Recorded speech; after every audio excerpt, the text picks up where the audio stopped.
I saw it yesterday. It was the first time I had been allowing this false conception of time to dominate me. It was the first time because I had reached a new age. Last year, when I turned 79, I realized my next birthday I would be 80. 80. That was a shock to me. How could I become 80? That was not possible. But 80 years I have lived on this planet. I mean, I could imagine myself to be 55. I mean, I have a son who's 32. And if I had lived like my sister or other women on this planet, I might have had a child at 23. And then I would be, 55 or 57. That feels much more reasonable. But you see, I didn't live like that. From 21 to 42, I adventured in the world. I wasn't looking for a husband. I wasn't looking for family. I went from world to world to world. But then at 42, I decided I was ready for a new adventure, to have a family, to have a husband. And so I threw away my contraception and off I went to Nicaragua to join the Sandinista revolution. And there I got myself pregnant.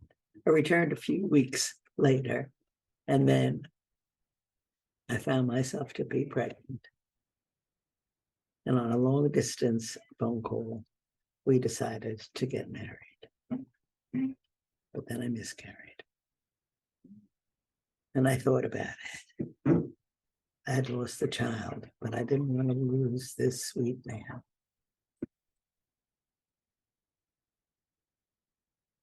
And so I returned to that wonderful Central American magical country full of revolution and joy and hope and love, with art and music.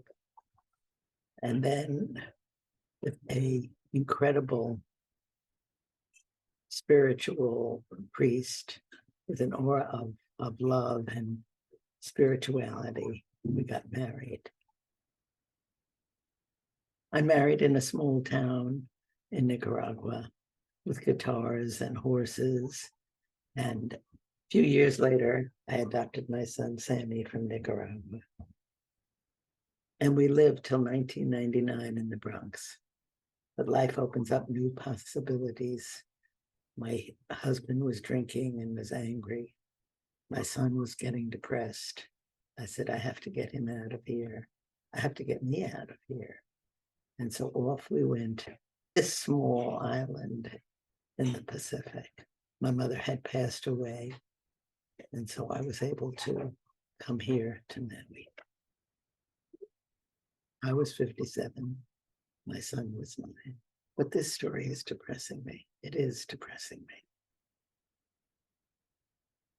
Because telling the story of my years is not the story of who I am. That's an external story. The true story of my soul is an internal one. That's the girl I love. She is ageless. She lives in moments from childhood, in dreams upon dreams. Seeing the rain pouring down in front of her window, hearing those splashing drops resonating through the skies, loving her sweet bedroom, that amazing Sabbath evenings, that oppression of time. So at 42, I had thrown away my contraceptive and allowed the universe to decide if I should get pregnant or not. But now at 80, I had suddenly decided that death was hovering around me. 2 of my closest friends have died in the past few years.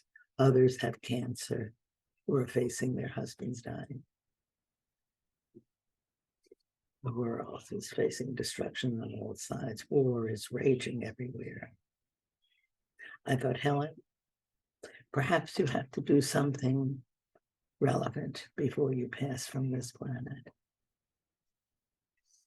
That was my thought on turning 80. But I've never been good at telling myself what to do. The stronger that instruction, the more I rebelled and depression arose. I rebel against self-discipline. That is not my métier. That is not my way. I have lived the way of the Tao. I had thought, yes, now is the time to get disciplined, Helen. But no, that's not my soul's way, Helen. No, you have never lived by the calendar. You have never lived by the minute, the year, the date. That's a fool's constructions. I see now the depths, the infinite wormhole of the present moment. If infinity exists anywhere, that's where it is.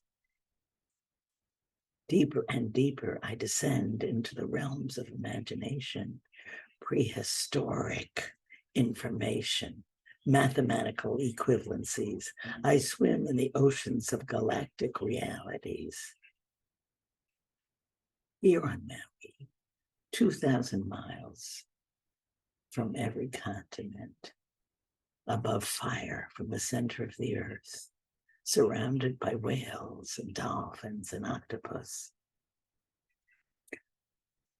reading palms of people from all over the world, intimate connections, immediate hearts opening, tears flowing. Here my soul has blossomed.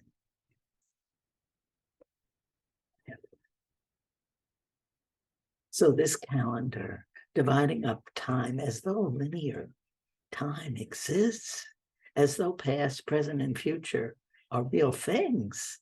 We believe these lies, these false divisions. Listen to the music of your soul. The wisdom is here, is now.